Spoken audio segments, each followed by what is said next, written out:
Hey guys, tonight we wander straight into the heart of fire, metal, and solitude.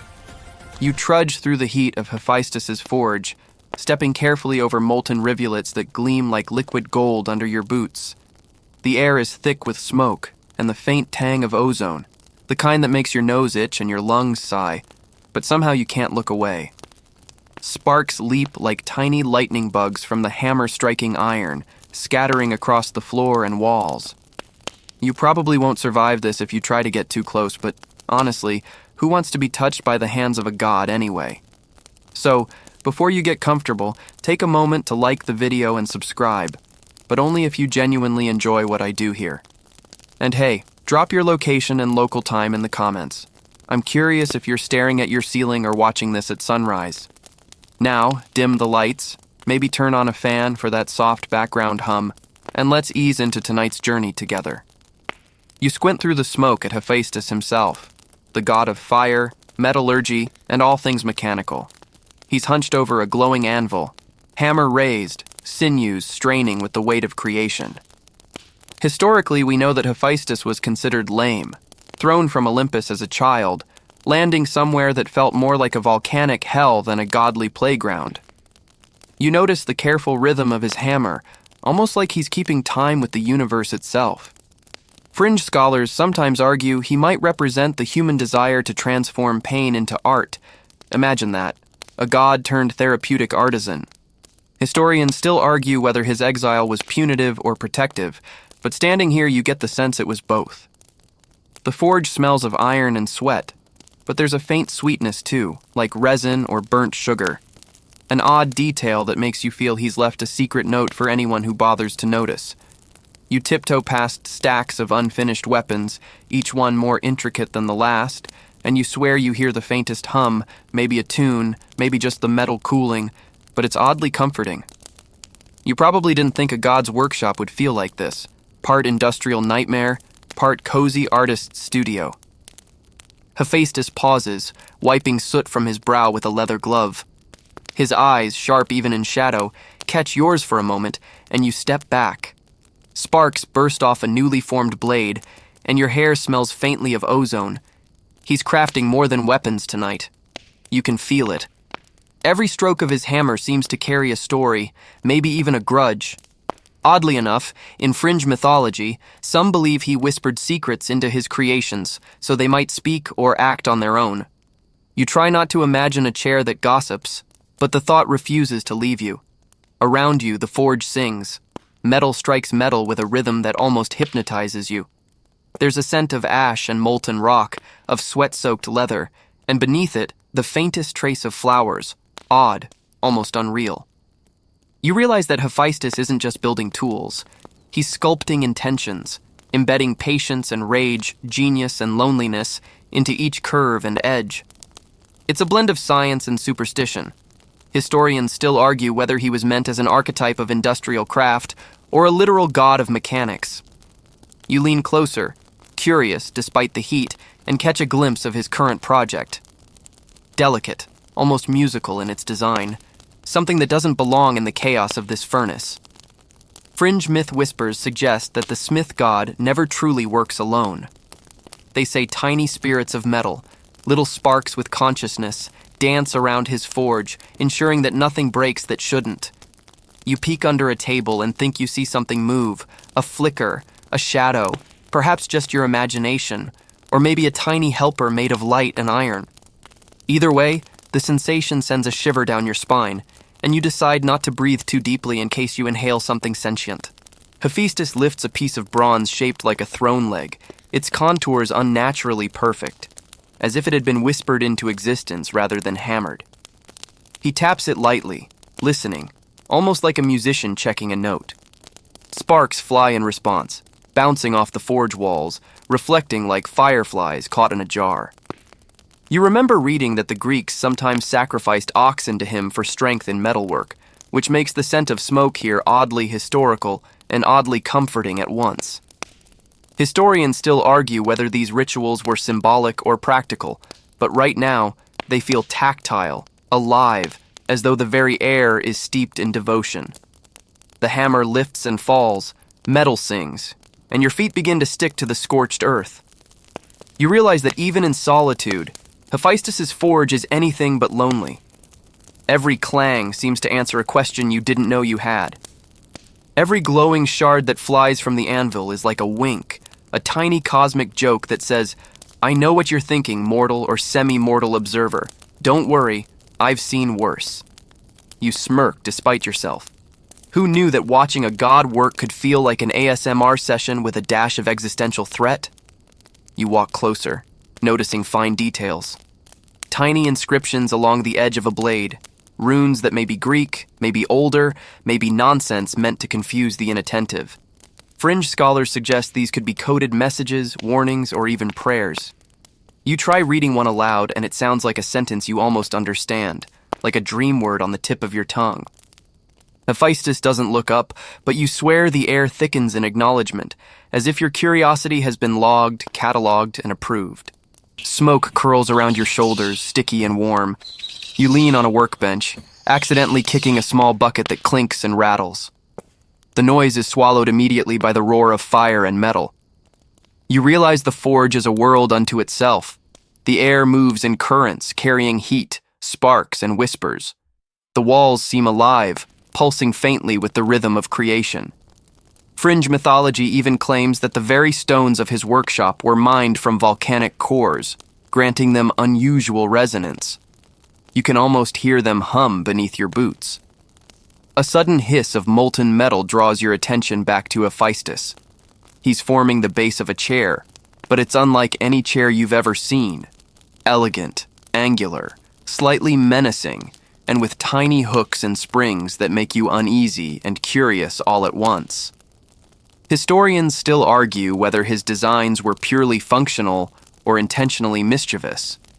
You watch as he works, realizing that even the smallest detail, a curve, a hinge, a carved symbol, could hold a story, a joke, or a trap. Your senses are overloaded. The warmth of the forge, the metallic scent in the air, the soft hissing of cooling bronze, and the faint hum of some unearthly energy. You feel like you've stepped into the private thoughts of a god. Fringe accounts suggest that if a mortal lingers too long in his forge, they may dream in metal, seeing visions of weapons, armor, and oddly, furniture with intentions. You stare at the half-finished chair and feel the edges of a story curling around you, ready to wrap you in the next chapter. Hephaestus pauses, lifts the chair like a painter holding a canvas, and the forge falls silent for a heartbeat. You lean closer, holding your breath, waiting for a flicker, a spark, a sign. The chair gleams, reflecting the forge fire, and somehow it feels alive, waiting, knowing, patient. And you know, with an unsettling thrill, that what comes next will pull the gods themselves into a game they won't see coming. You slip out of the furnace's immediate heat and float through the polished marble corridors of Olympus, a place that smells faintly of ambrosia and a hint of old incense, a combination that makes your stomach twist in the best possible way. The air feels lighter here, though not entirely safe. Olympus has that sort of glamour that hides knife-sharp tensions behind golden pillars and vine-wrapped balconies. You probably won't survive this without tripping over at least one god's temper. But hey, that's why you're here, isn't it? Tonight, you'll witness the banquet that fractured the celestial harmony. So, the wedding of Thetis and Peleus is underway. The gods shimmer in their divine finest. Hera radiates authority with a faint edge of impatience.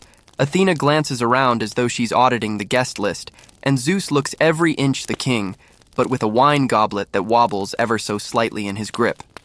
Historically, the marriage is considered the spark that led to the Trojan War, a real historical ripple echoing from myth into human imagination. Fringe mythologists suggest that Hephaestus might have predicted every social faux pas in advance, which is why he's absent. He hates parties as much as he loves revenge. Historians still argue whether his absence was a personal snub or an intentional plot device. You drift closer to the chaos, weaving between gods and demigods, noticing the subtle interplay. Hermes slipping quips under Apollo's nose, Artemis glaring at anyone who breathes too loudly, and Dionysus already halfway through a bottle, grinning at no one in particular. The tension here is almost tactile, like the air itself is thick with impending mischief. You probably didn't expect a godly wedding to feel like a high school reunion crossed with an avant-garde performance art show, but that's Olympus for you. And then it appears, the golden apple, gleaming, mischievous, and disturbingly out of place on the long banquet table. For the fairest, it reads in letters that somehow shimmer despite the candlelight. The mortal world might interpret this as a simple prank, but fringe accounts claim that the apple is semi-sentient, whispering promises of vanity to anyone who touches it. You notice Aphrodite staring at it, already aware that her ego will be intertwined with it before the night is over. Historians still argue whether the apple is the literal cause of strife or just a narrative symbol of divine vanity. You sidle up closer, heart thudding with the absurd thrill of being invisible among the immortal. You catch Hephaestus' absence like a shadow stretching across the room. The gods whisper his name in little hisses and sighs, and it seems that every laugh, clink of glass, or cough echoes his unacknowledged absence. Fringe stories even suggest that without Hephaestus, the wine vessels themselves tremble in anticipation, almost as if they, too, know what's coming. You watch the scene, aware that you are seeing the very moment mischief and chaos begin to weave through Olympus like smoke curling from a candle. As the night progresses, minor squabbles start to ripple outward. Athena critiques the symmetry of the tables.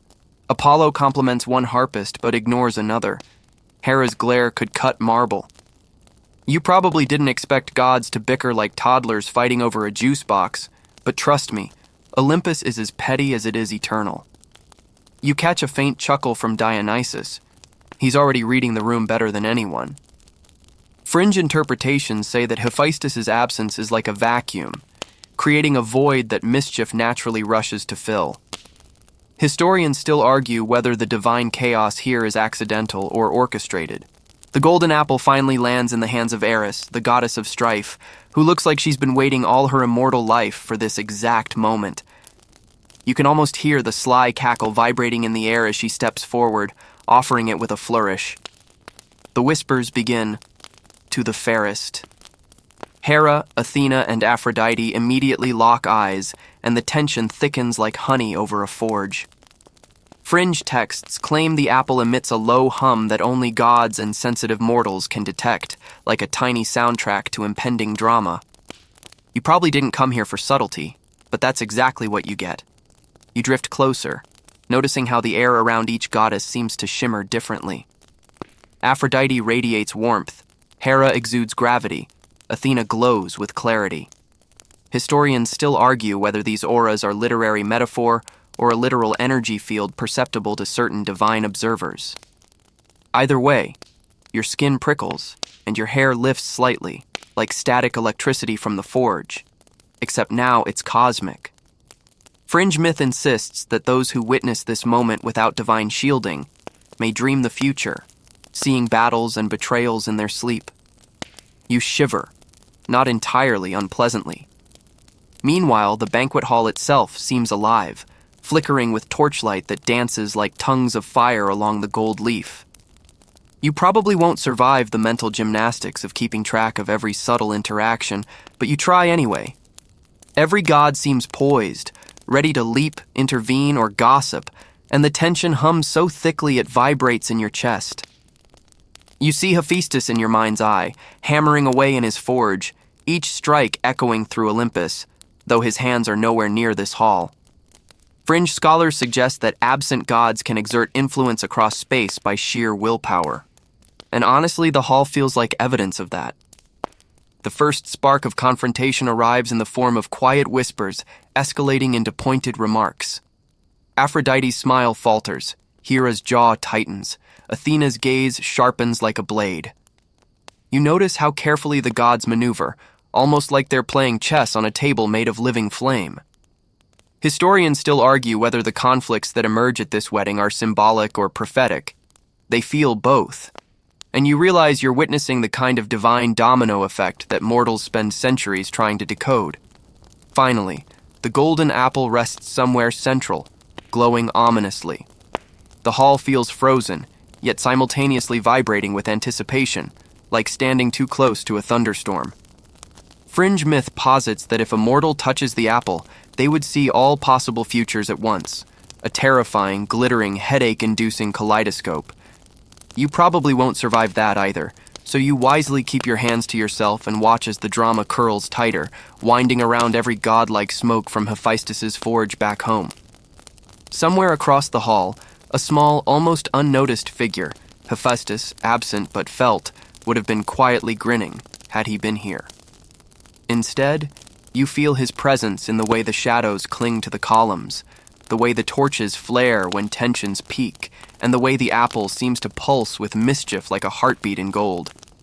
You realize with a faint shiver of awe that you are witnessing a divine grudge set into motion, a chain of events that will eventually involve chairs, traps, and the reluctant comedy of gods humbled by cunning. You hover near a balcony, feeling the warmth of Olympus juxtaposed with the chill of knowing something extraordinary is about to happen. Fringe accounts suggest that anyone watching this banquet attentively could inherit a fragment of divine foresight, just enough to understand the cunning and wrath of Hephaestus in absentia. You notice Dionysus grinning with full awareness, probably the only god who genuinely enjoys the chaos without needing to intervene. You probably won't survive the dramatic tension, but somehow, watching it unfold from this edge, it's mesmerizing, almost intoxicating, like observing fireworks through a magnifying glass. As the night deepens, the laughter grows sharper, whispers become sharper still, and the golden apple sits like a glittering time bomb. You recognize that the gods are primed, the stage is set, and Hephaestus's absence is not a weakness. It's a co-conspirator. Fringe myth whispers that absent gods are often more powerful than present ones, because they're underestimated. Historians still argue whether narrative tension in these myths reflects real cultic practices or is purely literary. But right now, none of that matters. You are right here, watching the subtle mechanics of divine social sabotage at its finest. And with that, the whispering tension begins to spiral outward, carrying every god toward a collision that will shake Olympus, not with violence, but with pride, embarrassment, and, eventually, the cunning ingenuity of the smith god back at his forge. You exhale, almost imperceptibly, and realize that you are part of something timeless, a spectator in the theater of divine grudges, cleverness, and mischief that will echo for eternity. You drift back to the forge, almost as if pulled by the invisible thread of Hephaestus's intent. Sparks leap from the anvil as his hammer falls in measured rhythm, a percussion that vibrates through your chest and insists you pay attention. The chair takes shape in front of you, more than furniture, less than weapon, a perfect marriage of elegance and latent menace. Every angle, every joint seems to hum with a personality, a promise, a quiet threat. You probably won't survive sitting in it, but let's be honest, who would? Hephaestus traces his fingers along the chair's armrest, and the metal seems to respond, almost like mercury that knows your thoughts before you do. Historically, he was famed for creating automata, mechanical servants, chariots, and even golden women who could move and speak. Fringe mythology whispers that some of these creations could anticipate human and divine behavior, making them more than clever. They were practically prophetic. Historians still argue whether the ancients truly believed these devices could act independently or whether the accounts were metaphorical exaggeration. You lean closer, seeing the hinges and latches that hide his mischievous genius. You notice tiny inscriptions along the chair's edges, runes that seem deliberately obscure. A fringe tidbit suggests that each rune is a story of vengeance or a fragment of Hephaestus's life, encoded so that only the truly attentive or the unfortunate can decode them. You run your fingers along the cool bronze, resisting the urge to press a lever or flip a latch. The chair seems to hum faintly under your touch, a soft vibration like a purr, and you wonder whether it's pleasure or malevolence.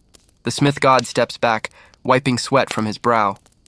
Smoke coils around his shoulders in lazy spirals, illuminated by the fire. You probably won't survive watching him work without feeling some faint sense of awe and terror mingled together. Fringe scholars speculate that Hephaestus might have embedded fragments of himself into each creation, a trace of divine thought or emotion that makes the object unpredictable. Historians still argue whether such claims are serious mythic theory or playful exaggeration, but you can feel it. This chair has a mind of its own.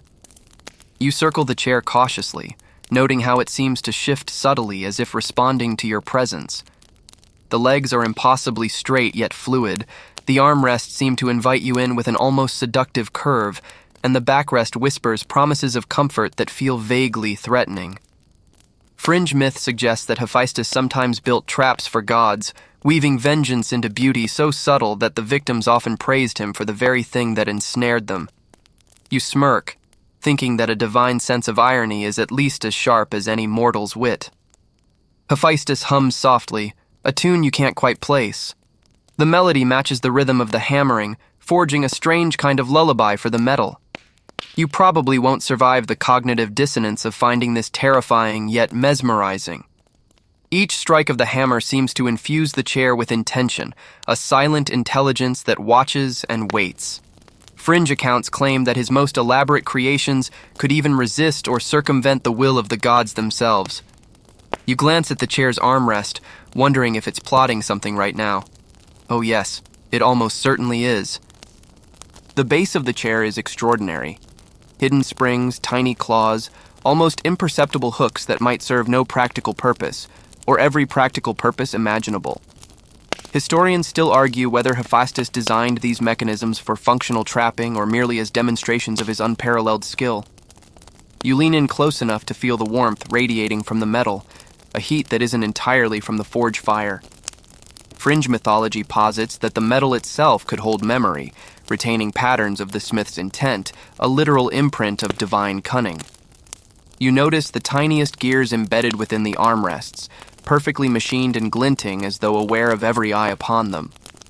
Fringe scholars have suggested that some believe these devices could adjust automatically, reacting to whoever sat in the chair. You run a finger along the edge, feeling the subtle resistance of hidden mechanisms. You probably won't survive testing them, but it's nearly impossible to resist. Hephaestus steps back to admire his work, a faint smile touching his soot-streaked lips. The chair gleams under the forge's firelight, its surface almost alive with reflections that seem to shift when you look away and then return when you glance again. Historical accounts describe the smith god as both a genius and a trickster, someone who could combine beauty, utility, and subtle menace into a single object. Historians still argue whether the ancient tales exaggerate his cleverness to moralize about divine justice or to inspire admiration for craftsmanship. You can't decide either way. You're too busy being unnervingly mesmerized. You take a step back and notice the chair seems to beckon just slightly, as if aware of your thoughts. Fringe lore claims that the chair might have been designed to punish hubris or curiosity, a warning to gods and mortals alike. You probably won't survive testing the theory, but it's hard not to imagine a god collapsing into its embrace, trapped by his own ego and Hephaestus's genius. The forge around you feels alive, responding to the creation like an ecosystem attuned to the pulse of a predator. Sparks fly and land gently on the floor, hissing softly as they cool, almost like applause for the cleverness in bronze and brass.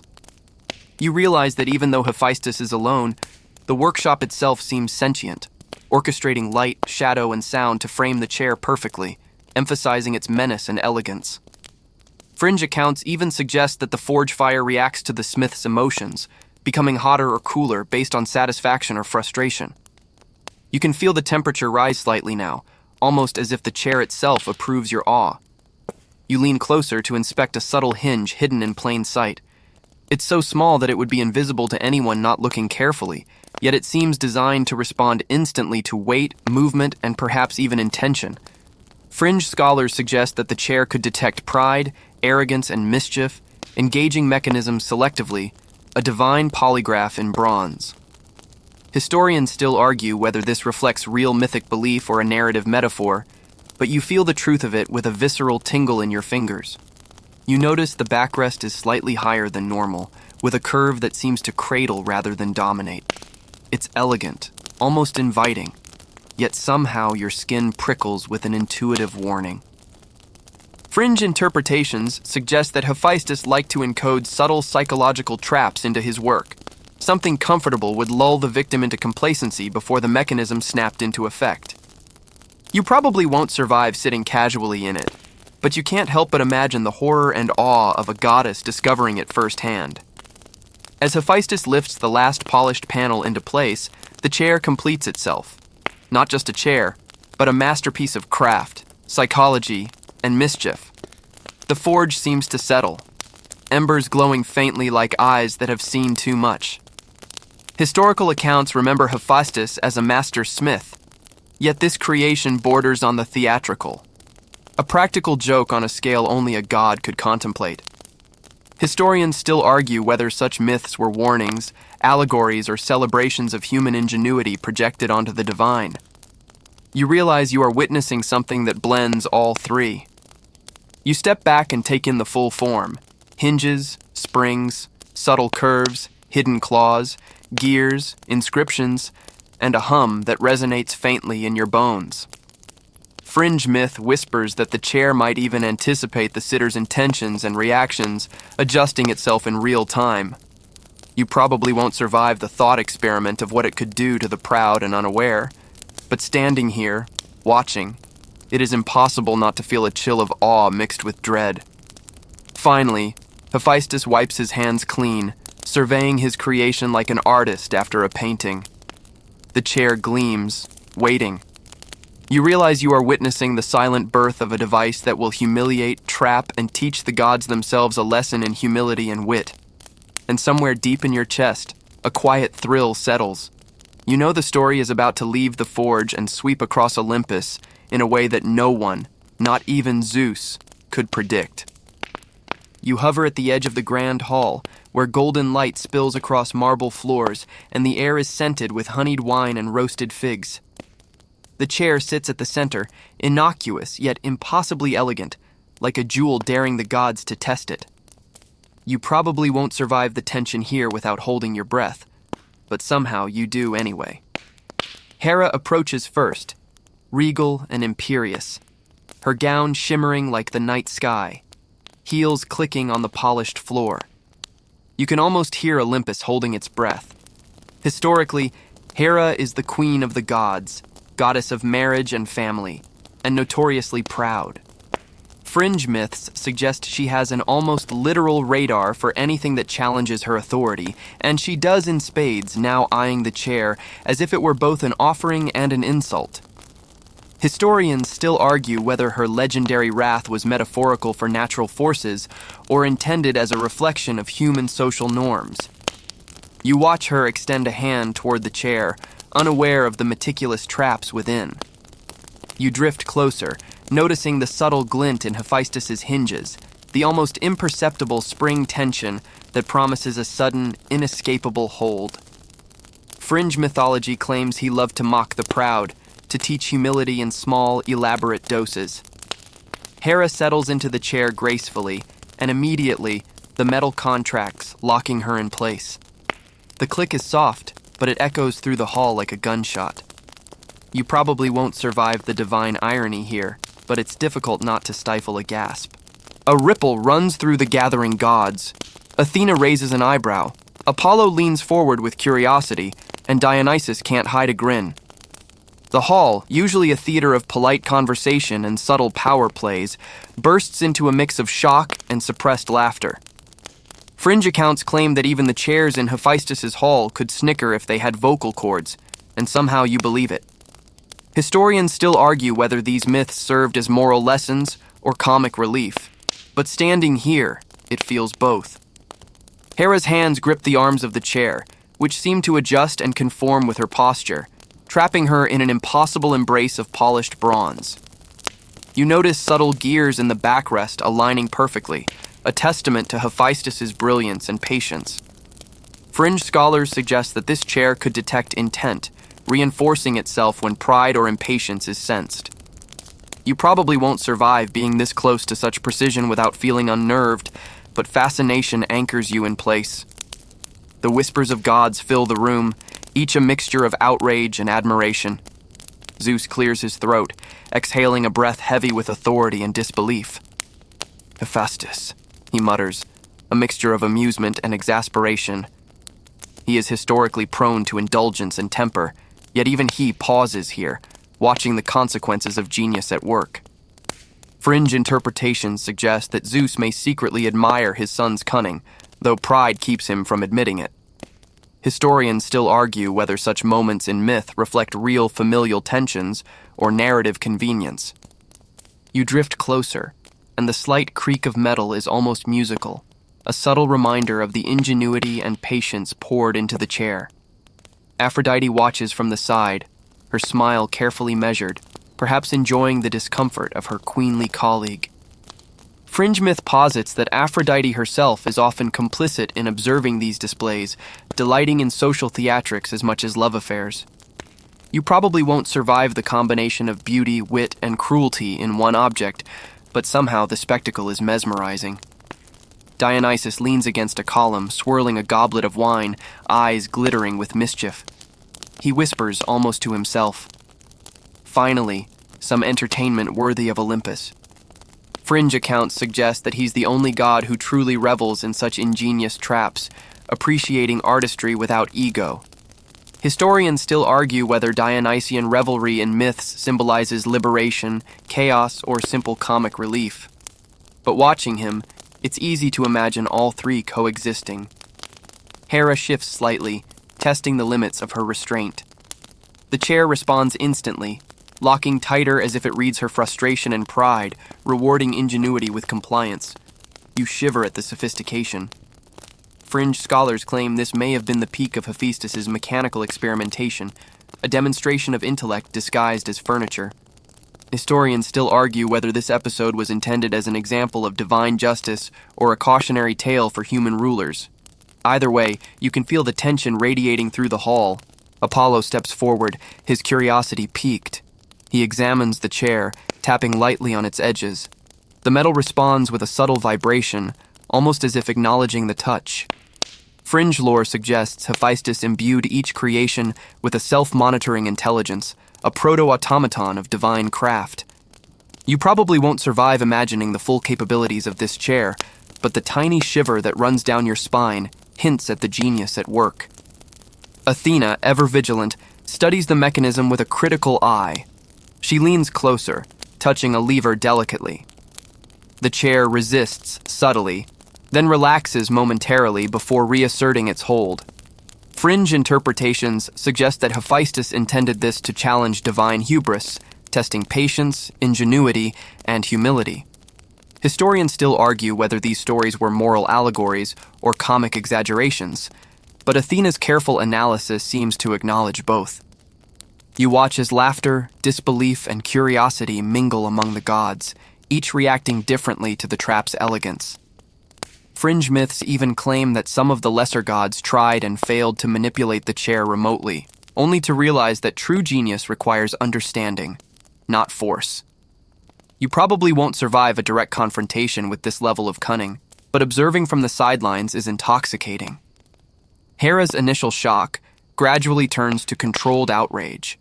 Her voice is firm, commanding attention, yet tinged with awe. The hall seems to vibrate in response, the air heavy with divine authority meeting mechanical brilliance. Fringe lore claims that even gods learn humility through unexpected ingenuity, a lesson Hephaestus delivers with subtle cruelty and precise timing. Historians still argue whether the myth portrays physical entrapment or metaphorical restraint, but you sense the lesson is both, wrapped in polished bronze. Dionysus finally approaches, offering a hand to Hera.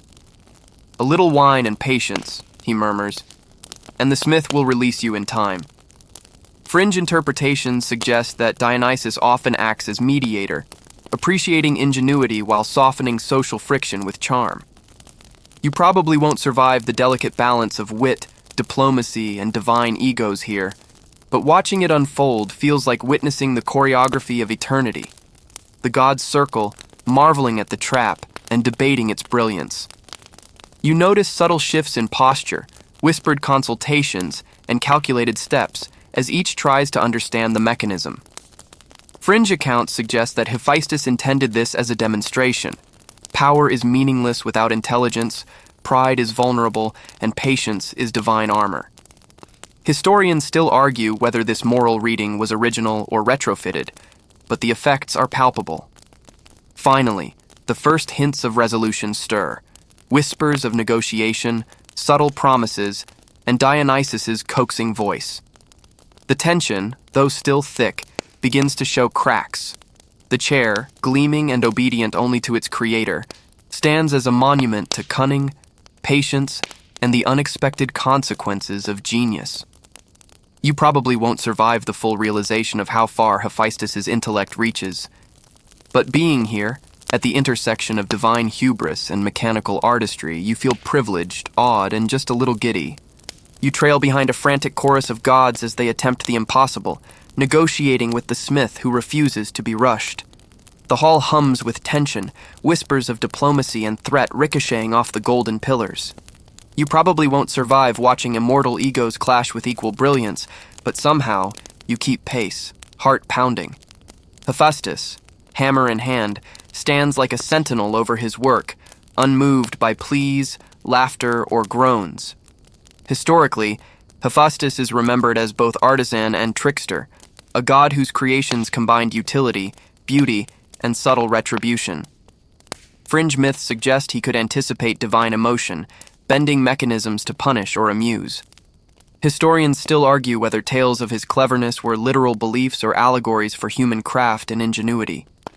You notice that even the smallest sparks from his anvil seem attuned to the drama, almost like sentient punctuation in a living story. The gods begin to strategize. Athena suggests clever manipulations of the chair's mechanisms, while Apollo proposes an appeal to Hephaestus's pride, and Hera, still trapped, radiates a regal fury that could melt bronze. Fringe myths claim the gods occasionally conspired to retrieve objects from the smith, but none succeeded without humiliation. You probably won't survive thinking about a golden-haired goddess outwitted by furniture, but it's mesmerizing to watch. Dionysus emerges as the negotiator, wine bottle in hand, grin playing on his lips. He sidles up to Hephaestus and murmurs something that makes the smith pause. You strain to hear, catching fragments of coaxing, humor, and subtle flattery, all rolled into one intoxicating pitch. Fringe accounts suggest that Dionysus's ability to persuade is legendary, blending charm, chaos, and patience. Historians still argue whether these tales reflect actual mythic mediation or just narrative embellishment. But standing here, it feels immediate, alive, almost tactile. Hera shifts, testing the chair again, which responds instantly, tightening its grip. You probably won't survive the cruel precision of divine craftsmanship, but fascination roots you in place. The hall vibrates with subtle movements. Zeus pacing, Apollo gesturing grandly, Athena frowning in concentration. Fringe scholars claim that the chair was almost semi-sentient, able to read intent and adjust accordingly. You sense this to be true, the metal almost breathing in response to pride and impatience. Negotiations grow more creative. Hermes slips between gods whispering quick solutions. Minor deities try distractions, only to trigger subtle mechanical responses from the chair. You notice Hephaestus's faint smile, the invisible thread of his humor pulling tight across the hall. Fringe interpretations suggest that he designed these moments for maximum teaching potential, a combination of mischief and moral instruction. Historians still argue whether mythic traps like this served as cautionary tales or pure amusement, but here, both converge in glittering bronze. Dionysus takes center stage, his wine-slicked charisma at full volume.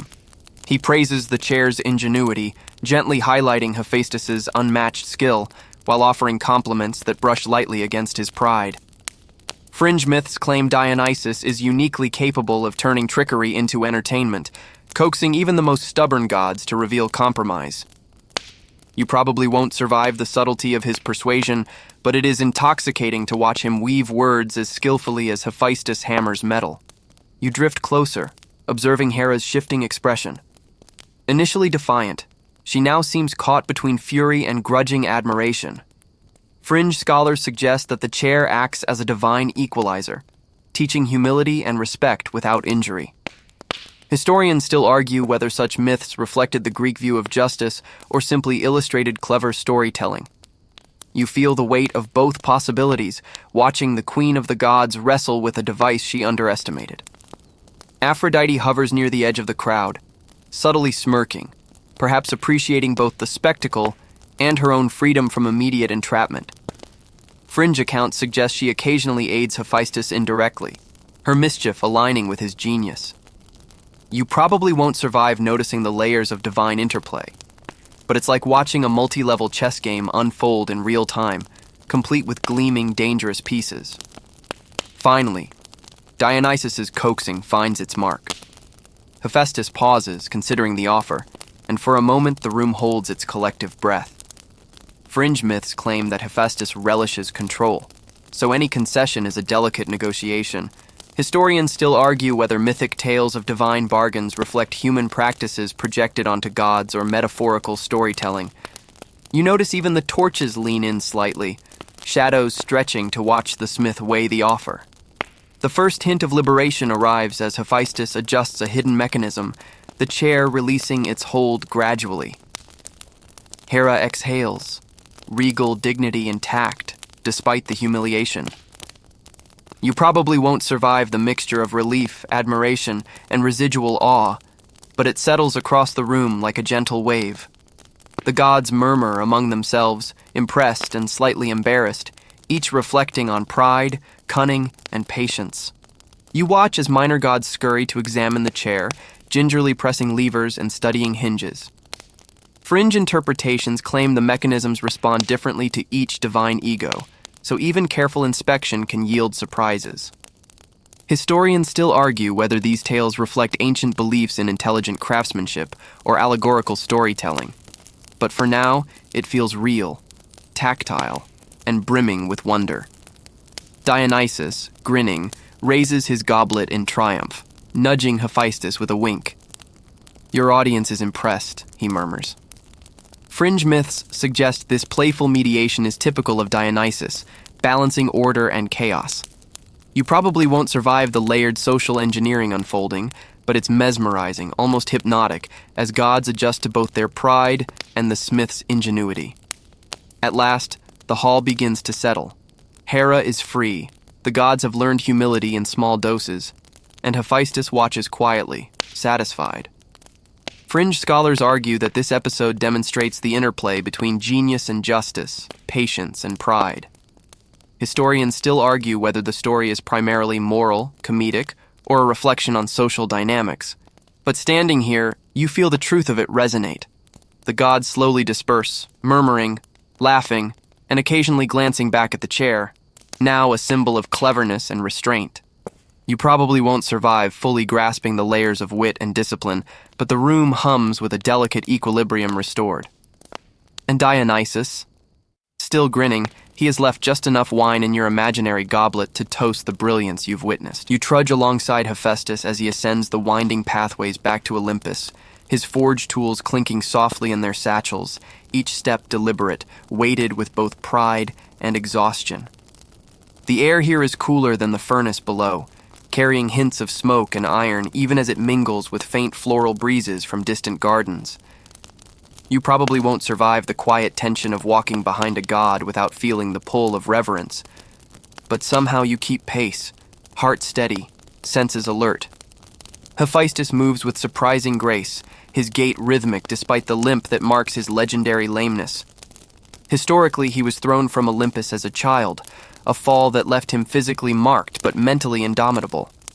Fringe myths suggest that the very stones he walks on whisper encouragement, tiny sparks of energy honoring the ingenuity and resilience of the god of craft. Historians still argue whether the myth of his fall is metaphorical for human imperfection or a literal divine punishment. But you feel its weight in the quiet cadence of his steps. You notice the faint glint of metal straps across his arms and shoulders, remnants of the chair's blueprints and failed prototypes.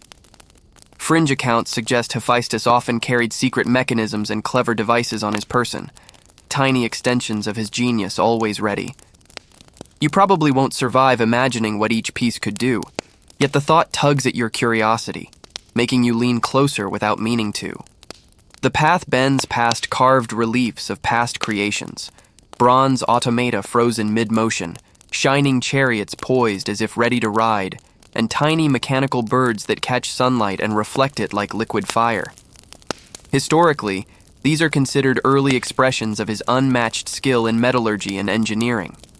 Fringe myths suggest they sometimes shift imperceptibly when observed, as if testing observers for ingenuity or curiosity. Historians still argue whether these accounts were literal belief or poetic flourish, but you notice the subtle shimmer, and it feels alive. Hephaestus hums softly, a tune that seems to carry the rhythm of the forge in his bones. You probably won't survive resisting the trance of the melody, hypnotic and familiar as the cadence of a hammer striking metal. The notes are not musical in the mortal sense, but they vibrate in your chest, syncing with your heartbeat, tugging at a quiet thrill of anticipation. Fringe scholars claim his songs embed coded instructions for mechanisms, another layer of intelligence within the god himself. You glance at his hands, calloused and blackened with soot, yet precise and deliberate in every motion. He lifts a small, polished tool from his satchel, examining it against the fading sunlight. Fringe interpretations suggest these tools are extensions of his thought, able to sense tension in metal or anticipate weaknesses before they appear. Historians still argue whether such descriptions are mythic exaggeration or allegorical celebration of craft, but watching him handle the piece feels like watching thought made physical. As you ascend higher, Olympus stretches around you in quiet majesty. Golden spires gleam against the early twilight, and clouds drift lazily beneath marble terraces. You probably won't survive the combination of awe and vertigo that comes with walking among gods, yet the sensation is oddly comforting, like floating through a dream you don't want to end. Fringe accounts hint that Hephaestus has built secret passages through Olympus itself, shortcuts known only to him, invisible to even the most watchful gods. You catch snippets of conversations drifting from distant halls. Athena consulting with Apollo, Hermes hurrying past, and Dionysus lingering with an enigmatic grin. Historically, these interactions hint at divine politics, a network of favors, grudges, and alliances that shift with every moment. Fringe myths suggest Hephaestus often observes these without comment, understanding the subtleties of godly interplay better than most. Historians still argue whether such interpersonal dynamics were literal myth or allegorical, but standing here you sense their reality. A sudden gust swirls past, carrying faint sparks from the forge below. You shiver, and the metal on Hephaestus's satchel reflects them in miniature flashes, like starlight trapped in bronze.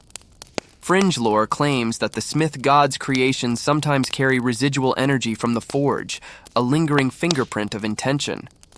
You probably won't survive considering the consequences of an object imbued with both intelligence and divine intent, but the brilliance of it is undeniable.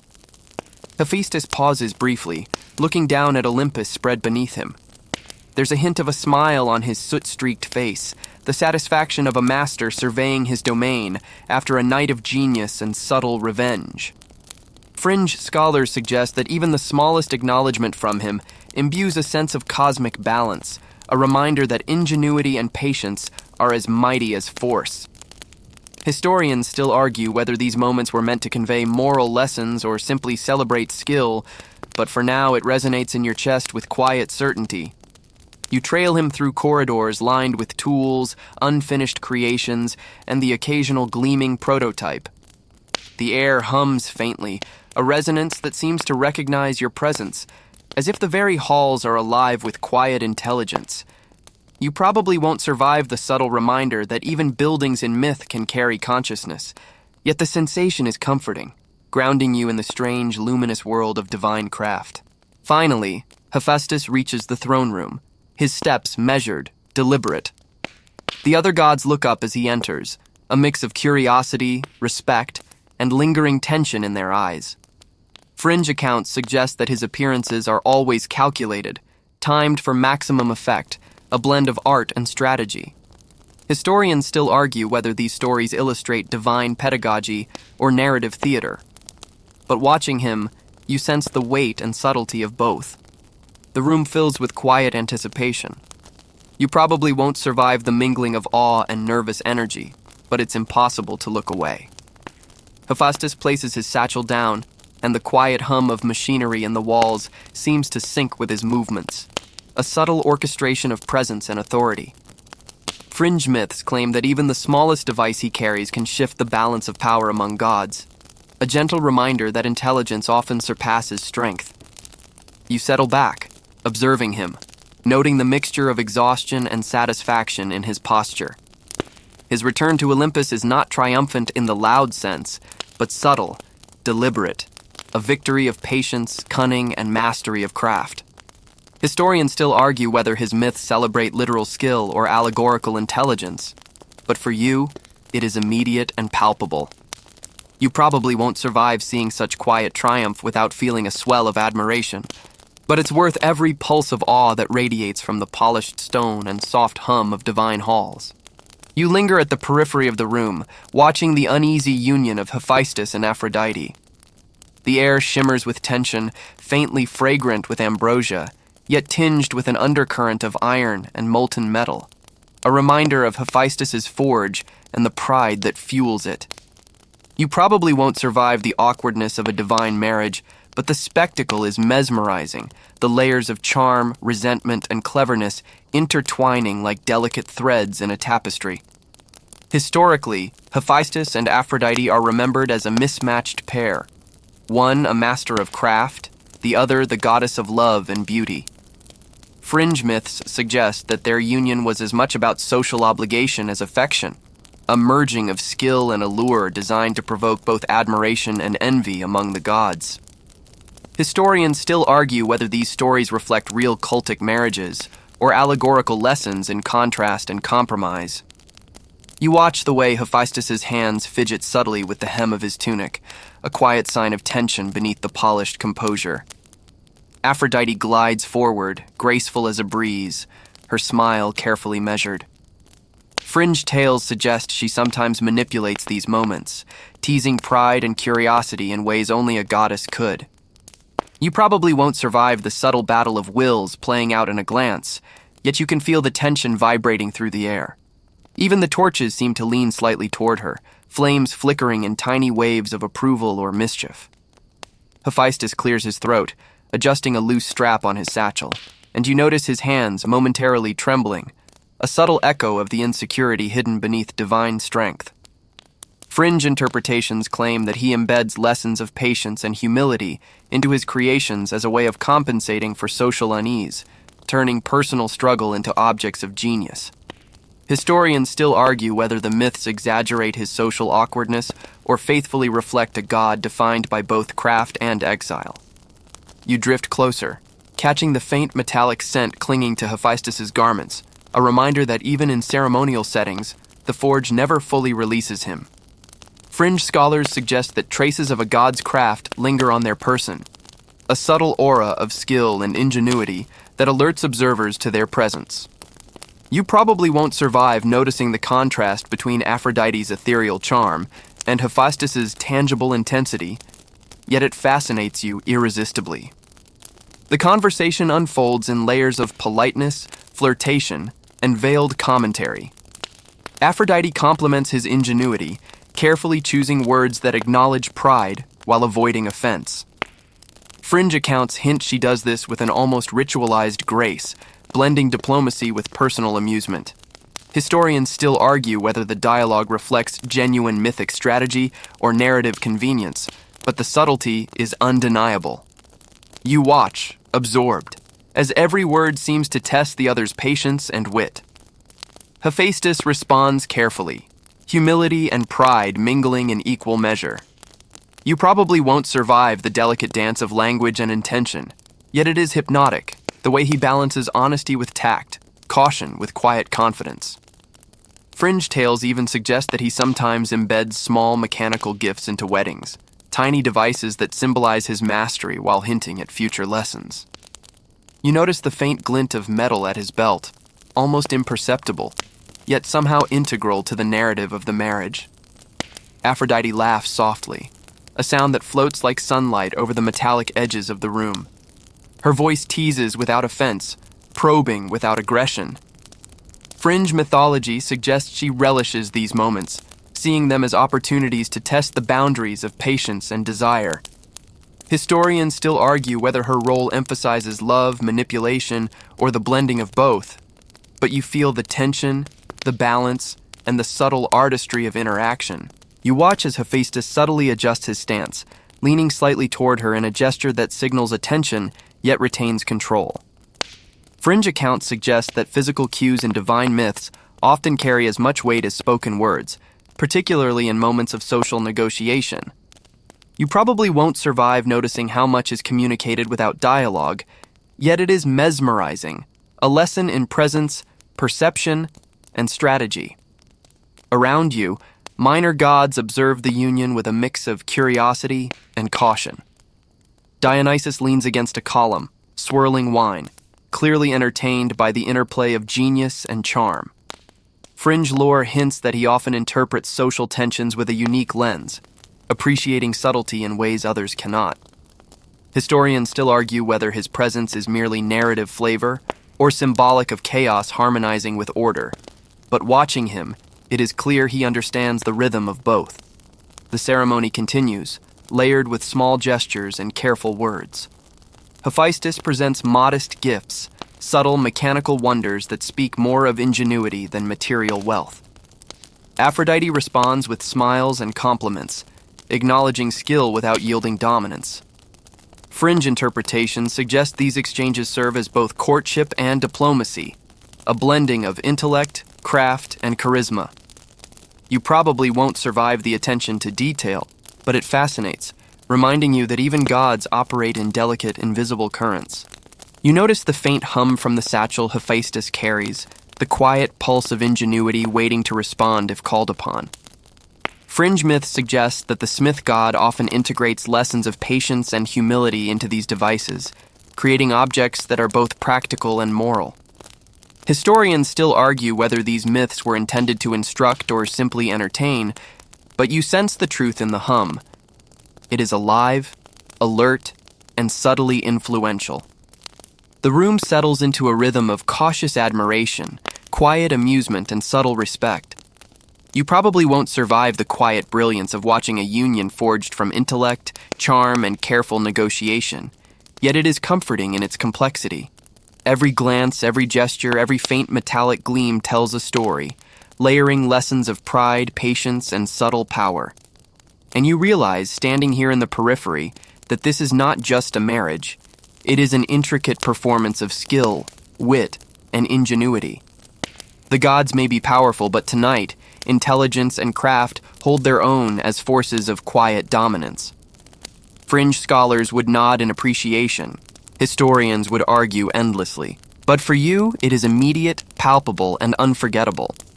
You trail behind the gods as they convene in the central terrace, where the fading light of Olympus casts long, golden shadows across marble floors. The air carries a faint chill, mingled with the subtle warmth of sun-warmed stone and distant flowering terraces. You probably won't survive the quiet majesty of this moment without feeling a shiver of awe, but the sensation threads through your chest, steadying your heartbeat. Hephaestus lingers at the back, satchel slung over one shoulder, a faint gleam of satisfaction in his eyes. Historically, the smith god was celebrated not just for craft, but for his ability to shape events subtly, influencing gods and mortals alike without direct confrontation. Fringe accounts suggest he sometimes imbues objects with lessons or traps so clever that even other gods are caught unawares. Historians still argue whether these stories are allegorical or were believed literally, yet the air here seems thick with both meaning and mischief. You watch Aphrodite approach the terrace railing, her gaze sweeping across Olympus, the curves of her form reflected in the gilded surfaces. Fringe myths hint she thrives in observation, understanding the interplay of ego and desire better than almost any other god. You probably won't survive the subtle tension radiating between her and Hephaestus, yet it draws you forward, compelled by the quiet drama. Athena steps beside Apollo, debating strategies for future interventions in mortal affairs, her posture rigid, analytical. Fringe accounts suggest that gods often use these moments to project lessons indirectly, shaping narratives without overt action. Historians still argue whether such mythic strategy mirrors real ritual practices or is purely storytelling flourish.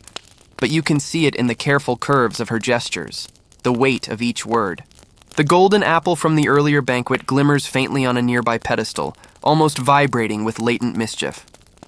You probably won't survive the reminder of strife it caused, yet you notice the subtle reflections dancing across Hephaestus's thoughtful expression. Fringe lore suggests that artifacts of chaos retain a kind of memory, echoing the intentions and vanity of those who touched them.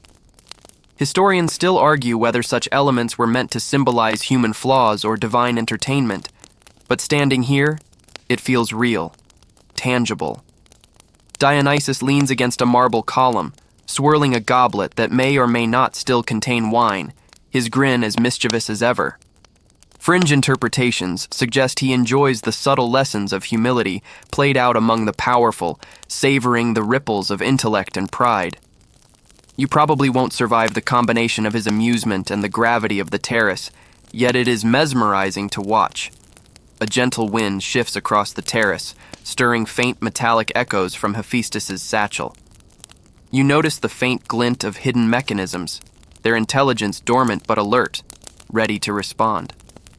Fringe myths suggest that even dormant creations carry traces of their maker's intention, subtly influencing events around them.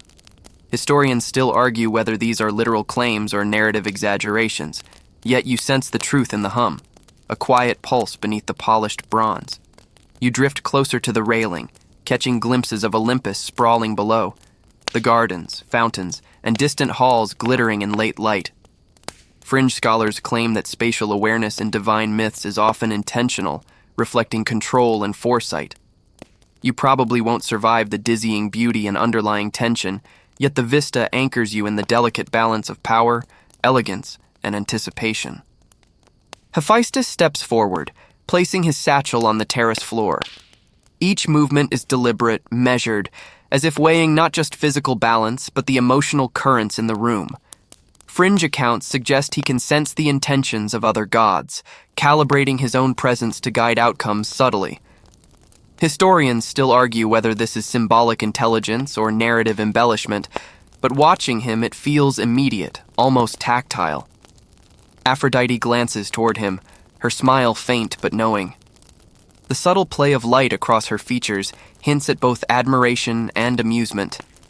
Fringe lore suggests she understands the nuances of attention and timing, the same skills Hephaestus uses in his creations. You probably won't survive the quiet battle of observation and subtle manipulation, yet the interplay is hypnotic, a study in intention and awareness. Athena leans against the railing now, observing the golden apple and the gathered gods.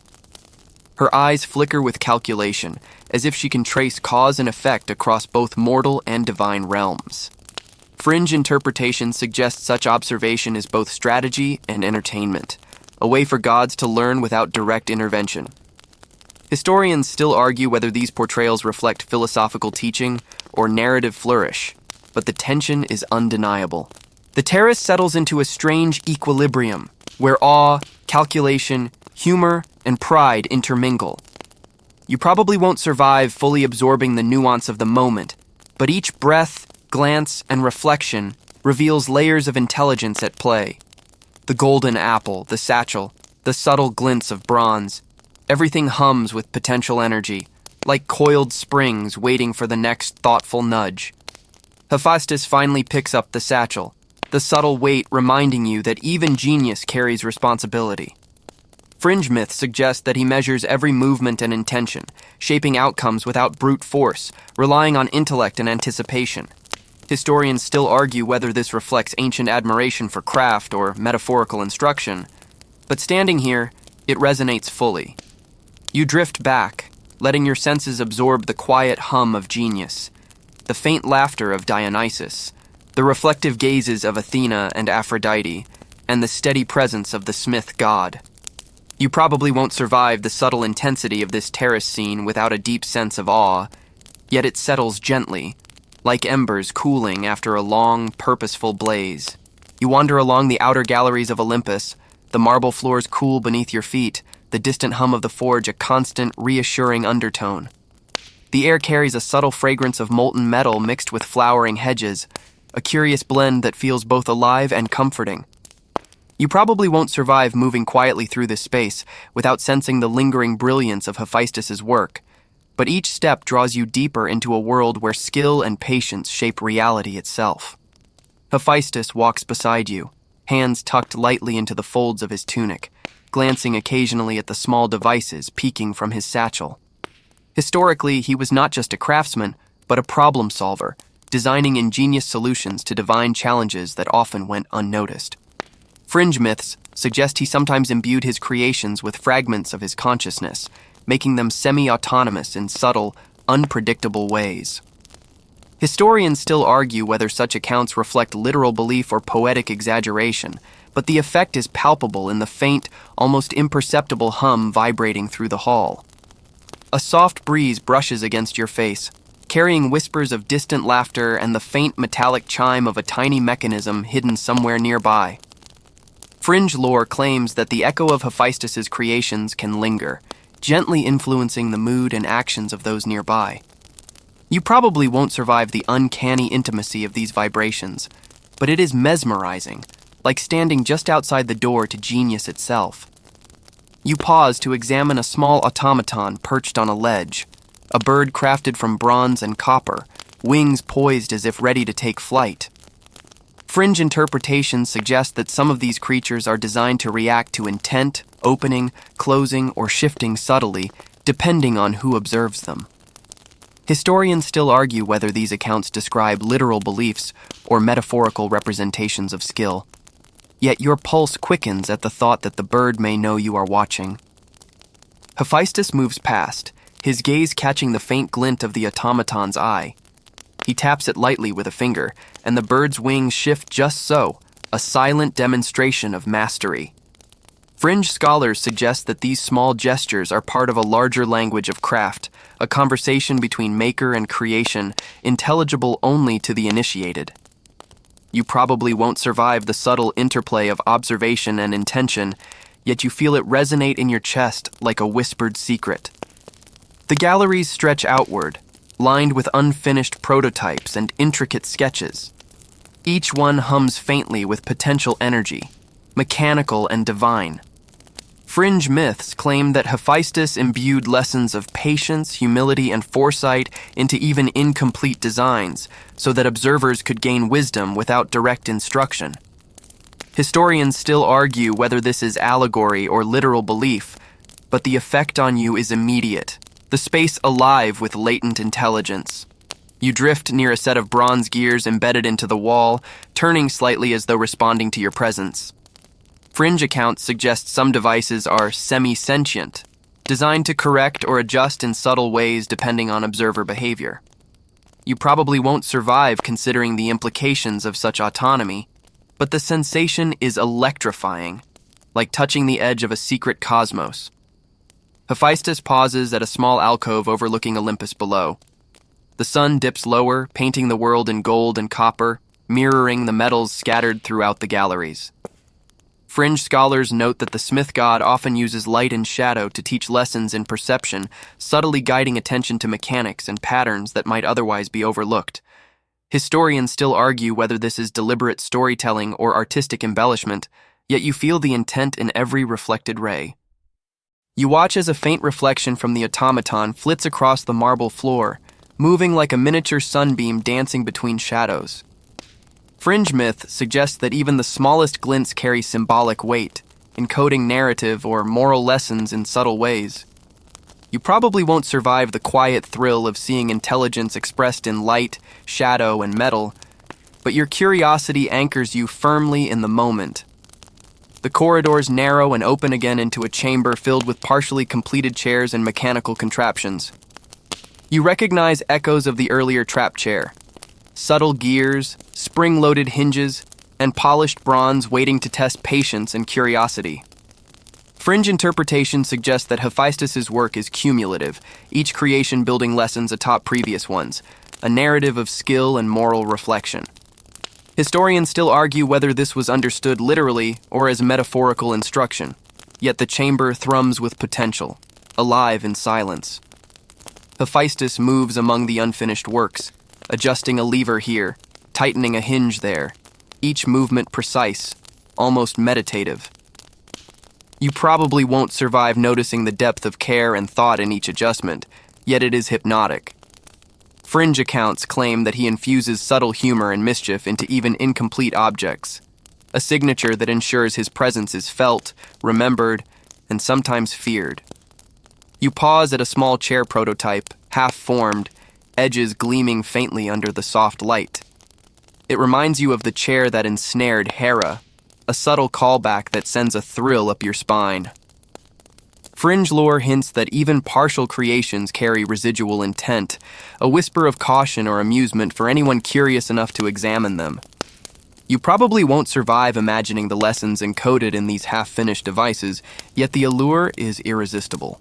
Finally, Hephaestus steps back, surveying the room with quiet satisfaction. The automata, the gears, the half-formed chairs, they form a silent orchestra of ingenuity and potential. Fringe myths suggest that the room itself is alive with lessons, each object a teacher in patience, humility, and wit. Historians still argue whether this is literal belief or poetic metaphor, but you feel the lesson resonate deeply. Intelligence, observation, and subtlety are as mighty as any weapon. You drift back toward the corridor's exit, the hum of metal fading into the soft whisper of Olympus wind. You probably won't survive the lingering impression of genius so absolute, yet the memory anchors itself in your mind, a quiet pulse of awe and anticipation for what comes next. You step onto the final terrace of Olympus, where the horizon stretches endlessly, painted in molten gold and fading violet. The wind carries whispers from distant realms, faint echoes of laughter, argument, and soft mechanical hums from Hephaestus's creations. You probably won't survive the sheer magnitude of it without a shiver of awe. Yet you let yourself absorb the panorama, feeling both small and intimately connected to the pulse of divine ingenuity. Hephaestus stands beside you, his satchel resting lightly on the marble floor. Historically, he is celebrated as the divine craftsman, the one who turns raw materials into vessels of power and subtle instruction. Fringe myths suggest that some of his creations hold pieces of his consciousness, rendering them unpredictable, even semi-autonomous. Historians still argue whether these accounts reflect belief in literal divine engineering or poetic metaphor, yet the weight of possibility hums tangibly in the terrace air.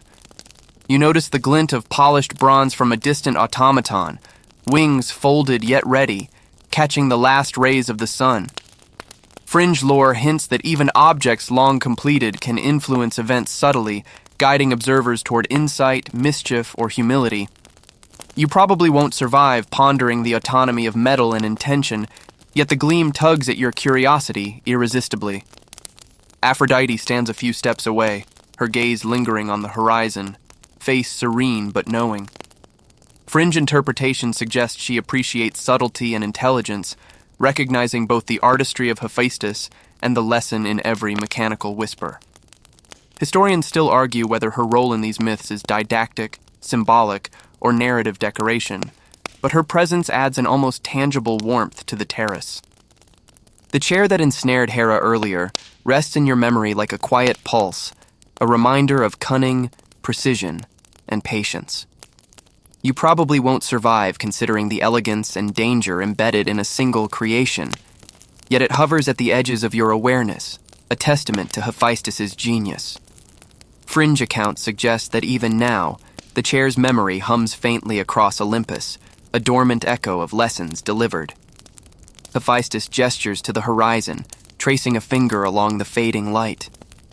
You notice subtle movements in his satchel, the tiniest hints of mechanisms adjusting, gears aligning. Fringe scholars argue that he embeds intention into every device, teaching indirectly through anticipation and observation. Historians still debate whether these tales illustrate divine pedagogy or allegorical storytelling, yet the effect is undeniable. Intelligence in motion, subtle, deliberate, and alive. You step closer, feeling the wind ripple through your hair, carrying scents of metal, flowers, and distant fire. Fringe interpretations suggest that the atmosphere of Olympus itself is shaped by its inhabitants, a combination of elemental presence and divine influence. You probably won't survive the sensation of standing at the intersection of power, skill, and artistry, yet it is strangely calming, the chaos of the forge distilled into measured quiet. The gods stir around the terrace, discussing small matters, exchanging polite jabs, or observing quietly. Dionysus leans against a column, swirling an empty goblet, grin unchanging, while Athena inspects the horizon with analytical precision. Fringe myths claim that such moments allow gods to reflect on events, understanding intention and consequence without direct confrontation. Historians still argue whether the myths convey practical wisdom or theatrical storytelling, but watching them, the tension and insight feel alive. You glance at Hephaestus, noting the faint smile playing on his soot-streaked lips. His eyes glimmer with quiet satisfaction, pride and skill tempered by the patience of a teacher. You probably won't survive the subtle brilliance of this moment, but it is mesmerizing. Every breath, glance, and shimmer of bronze communicates more than words could. Fringe lore hints that he thrives in these pauses, teaching through presence, subtlety, and mechanical poetry. As the sun dips fully below the horizon, golden light fades to soft violet, then deep indigo, and the stars begin to pierce the sky like tiny punctures in velvet. You feel the calm settle over Olympus, a quiet acknowledgement that brilliance, patience, and ingenuity endure. Fringe scholars suggest that these concluding moments capture the essence of Hephaestus's legacy, intelligence and craft guiding even the proudest, teaching lessons that resonate long after immediate events. Historians still argue whether such myths were intended as moral, educational, or purely entertaining. But for you, the resonance is undeniable. The wind whispers through the terrace one final time, carrying echoes of the forge, distant laughter, and the subtle hum of creation. You probably won't survive the layered complexity of the divine world without a lingering shiver of awe, yet it is comforting, a gentle conclusion to the journey you have traced alongside gods, creations, and the extraordinary mind of Hephaestus. And with that, you step back, the terrace stretching out behind you, the night embracing Olympus in quiet brilliance. The memory of the chair, the automata, the subtle negotiations, and the hum of craft remains with you, a whisper of patience, cunning, and the timeless elegance of intelligence applied with precision. You probably won't survive the quiet reflection of what you've witnessed, but in this moment, that is the point. To marvel, to learn, and to feel small, yet intimately connected to something vast and clever beyond imagining.